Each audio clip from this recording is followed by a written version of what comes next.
जमात रज़ाए मुस्तफ़ा जब कायम हुई 17 दिसंबर 1920 के अंदर जब आला हजरत ने कायम की, तो उसकी पहली शर्त यह थी कि इसमें जुड़ने वाला वही जुड़ेगा जो मुस्तकीम होगा, मुतसल्लिम होगा, पक्का सुन्नी होगा। इसका मतलब यह है कि जब इस तहरीक के अंदर पहली शर्त ही यही है, सुन्नी होना चाहिए, तो जमात रज़ाए मुस्तफ़ा से जुड़ जाओ।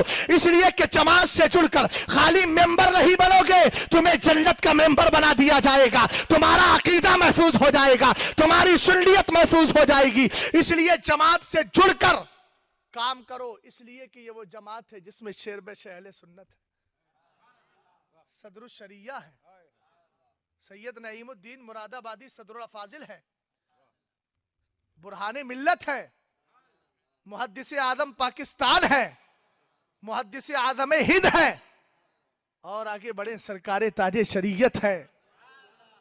इस तहरीक से जुड़िए और इसकी मदद कीजिए। इससे पुरानी तहरीक इंडिया में इस वक्त कोई सुन्नियों की कोई दूसरी तहरीक नहीं, यही सबसे पुरानी तहरीक है। अगर कंपैरिजन की बात आएगी तो याद रखना, किसी तहरीक में आपको शेर बेशे अहले सुन्नत नहीं मिलेंगे,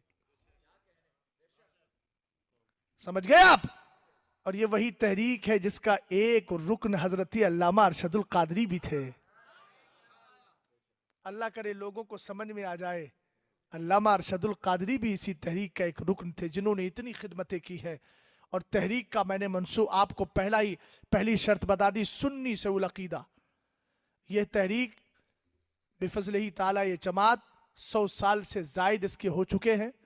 शुद्धी तहरीक के खिलाफ जिसने कदम उठाया था, गैर मुस्लिमों ने कहा था 4 लाख गैर मुसलमानों को गैर मुस्लिम बनाएंगे, और ये सबसे पहले हमला उन जगहों पर हुआ था जहां दीन की मालूमात बहुत कम थी।